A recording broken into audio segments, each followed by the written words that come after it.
ኢትዮጵያ በግብርናው ዘርፍ የምታገኘውን የውጭ ምንዛሪ ገቢን ለማሳደግ ትኩረት ከሰጠችው ዘርፍ ሆርቲካልቸር አንዱ ሆኖ ይቀመጣል። አበባን ወደ ውጭ በመላክ ከአፍሪካ በሁለተኛ ደረጃ የምትቀመጠው ሀገሪቱ ካላት ሀብት አንጻር የበለጠ መስራት እንደሚገባ ነው በአዲስ አበባ በመካሄድ ላይ በሚገኘው 10ኛው ዓለም አቀፍ የሆርቲካልቸር የንግድ ትርኢት ላይ የተገለጸው። መድረኩ በዓለም አቀፍ የአበባ ፍራፍሬና አትክልት ምርታማነት ላይ የሚስተዋሉ እንቅፋቶችን በመለየት የመፍትሄ ሀሳቦች የሚቀርቡበት እንዲሁም ግንኙነቶች የሚጠናከሩበት ነው። የሆርቲካልቸር የንግድ ትርኢቱን ያስጀመሩት የግብርና ሚኒስትር ዴኤታ ሶፊያ ካሳ ኢትዮጵያ ለግብርናው ዘርፍ ትኩረት ሰጥታ እየሰራች መሆኑን በመጠቆም መንግስት በቴክኖሎጂ በአየር ንብረት ጥበቃ ዘመናዊና ዘላቂ ልማትን በማረጋገጥ የሆርቲካልቸር ዘርፍን ለማሳደግ ከዓለም አቀፍና ከግል ባለሀብቶች ጋር በቅንጅት እየሰራ መሆኑን ገልጸዋል። በ2017 በጀት ዓመት ከዘርፉ ወደ ግማሽ ቢሊዮን ዶላር የሚጠጋ የውጭ ምንዛሪ መገኘቱን በመግለጽ 80 በመቶ የሚሆነው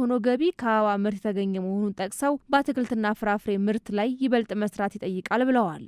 Over the past 2 decades, the Ethiopian floriculture sector has positioned our country ባለፉት 2 አስርት ዓመታት የኢትዮጵያ አበባ እርሻ ዘርፍ ሀገራችንን በዓለም አቀፍ ደረጃ ግንባር ቀደም የአበባ ላኪ ሀገራት ተርታ እንድትቀመጥ አድርጓታል። ከውጭ ምንዛሪ ማመንጨት ባሻገር ዘርፉ ለመቶ ሺዎች ኢትዮጵያውያን የስራ ዕድል ፈጥሯል፣ በተለይም ለሴቶች እንዲሁም ለወጣቶች። በዚህም ለድህነት ቅነሳ፣ ለኑሮ መሻሻልና ለሁሉን አቀፍ ልማት ትርጉም ባለው መልኩ አስተዋጽኦ አበርክቷል። ባለፈው ዓመት የአትክልትና ፍራፍሬ እርሻ ወደ ግማሽ ቢሊዮን ዶላር የሚጠጋ የውጭ ምንዛሬን አስገኝቷል። የአበባ ምርትም 80 በመቶ በመያዝ ገቢን እያሳደገ ይገኛል።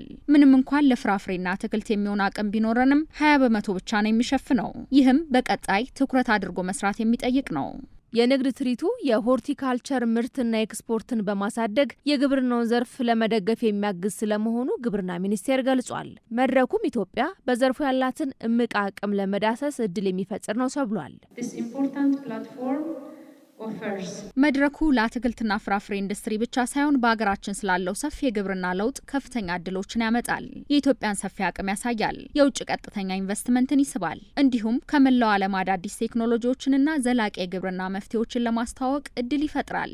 ይህ ኤክስፖ እየተካሄደ ያለው የኢትዮጵያ መንግስት በምግብ ስርዓት፣ በዘመናዊነት፣ በቴክኖሎጂ እድገትና በመስኖ ስራ ግብርናን ለመለወጥ የሚያደርገውን ጥረት ባጠናከረበት ወቅት ነው። የኢትዮጵያ አበባ አትክልትና ፍራፍሬ አምራችና ላኪዎች ማህበር የማይበገርና ጠንካራ የሆርቲካልቸር ዘርፍን ለማረጋገጥ በርካታ ስራዎች መሰራታቸውን ጠቁሟል። የንግድ ትርኢቱ ከኤግዚቢሽን የተሻገረ መሆኑን በመጠቆምም ለችግሮች የመፍትሄ ሀሳቦች የሚቀመጥበት መሆኑን ገልጿል። ዘላቂ እድገትን በዘርፉ ለማምጣት የሆርቲፍሎራ ኤክስፖ ትልቅ አቅም እንደሚፈጥርም ተነግሯል። በዓለም ዙሪያ ያሉ ባለድርሻ አካላትን አምራቾች፣ ላኪዎች፣ ባለሀብቶች፣ የግብዓት አቅራቢዎች፣ ፖሊሲ አውጪዎችና አጋሮችን በጋራ በዘላቂነትና በእድገት ራዕይ አንድ ላይ ያሰባስባል። ባለፉት ዓመታት ዘርፉ ጠንካራ አፈጻጸምን አሳይቷል። ኢትዮጵያም በዓለም አቀፍ የአትክልትና ፍራፍሬ ገበያ ተወዳዳሪ ሆናለች። አርሶ አደሮቻችን ውሃን መልሶ ጥቅም ላይ መዋል፣ የታዳሽ ኃይል አጠቃቀም ብሎም ዓለም አቀፍ የአሰራር ደንቦችን ተከትለው እየተጓዙ ነው። ይህ መድረክ የንግድ ትርኢት ብቻ ሳይሆን ትርጉም ያለው ሽርክናን ለማሳደግ፣ የንግድና ኢንቨስትመንት እድሎችን ለማስተዋወቅ፣ ፈጠራን ለማሳየት፣ በዓለም ገበያ ውስጥ ያለንን ቦታ ለማጠናከር ስትራቴጂካዊ መድረክ ሆኖ ያገለግላል። ፕራክቲካል ሶሉሽን ኦፍ ዘ ሴክተር ኢትዮጵያ በከፍተኛ መጠን የአበባ ምርቷን ከምትልክባቸው ሀገራት ኔዘርላንድ አንዷ ናት። በኢትዮጵያ የኔዘርላንድ አምባሳደር ክሪስቲን ፐርነን የኢትዮጵያ መንግስት ዘርፉን ለማሳደግ የሚያደርገው ጥረት የሚበረታታ መሆኑን ጠቅሰው ኔዘርላንድ በዘርፉ ለኢትዮጵያ በኢንቨስትመንትና በእውቀት ሽግግር የምታደርገውን ድጋፍ አጠናክራ እንደምትቀጥል ገልጸዋል።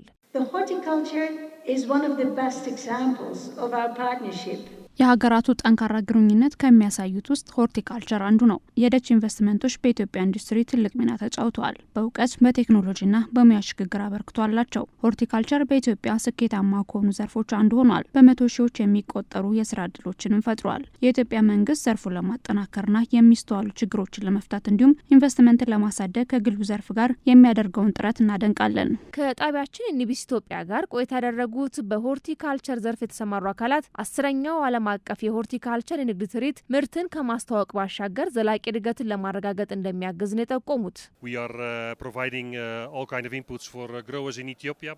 የኔዘርላንድ ኩባንያ ነን። በኢትዮጵያ ለሚገኙ የአበባ ፍራፍሬና አትክልት አምራቾች ግብአቶች እያቀረብን ነው። ከ20 ዓመታት በላይ ያስቆጥረናል። ምርትን የሚያመርቱ አብቃዮች ምርታቸውን እንዲያመርቱ ሁሉንም አይነት ግብአቶች እናቀርባለን። በዚህ ኤክስፖም ከአምራቾች ጋር ለመገናኘት ስጋቶችና እድሎች ላይ ለመወያየት እድል በማግኘታችንም በጣም ደስተኞች ነን። ዓለም አቀፍ ባለሀብቶችን በዚህ ሙያ ላይ እንዲሰማሩ ያደርጋል። ከእያንዳንዱ ልምድ መቃየር ይኖራል። ምክንያቱም እንደምታየው አትክልትና ፍራፍሬ ማምረት ራሱ ስኪል ይጠይቃል። ስኪልፉል የሆነ ፕሮሰስ ነው ያለውና አንዱ ካንዱ ልምድ ይለዋወጣል ማለት ነውና ኮኔክሽኑ ራሱ በራሱ ትልቅ እንትን ያደርጋል፣ መነሳሳትን ያመጣል። ሁለተኛ ምርት ያለኛ አንደኛ ፍላወር ኤክስፖርት እናደርጋለን።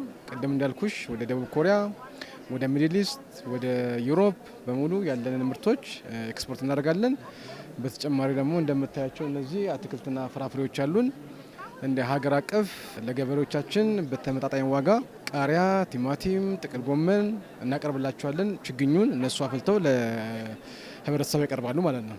ይሄ ትልቅ አድቫንቴጅ ነው። ለ3 ቀናት የሚካሄደው የሆርቲ ፍሎራ ኤክስፖ የ10 ዓመት ብሔራዊ የሆርቲካልቸር ልማት ስትራቴጂ እንዲሁም የ15 ዓመቱ ብሔራዊ የአቮካዶ ልማት መርሃ ግብር ይፋ በሆነበት ዓመት መካሄዱ ልዩ ያደርገዋል ተብሏል። እንዲሁም በንግድ ትርኢቱ ከ50 ሀገራት የተውጣጡ ባለሀብቶች፣ አምራቾች፣ ቴክኖሎጂና ግብዓት አቅራቢዎችን ያሳተፈ መሆኑ ተገልጿል።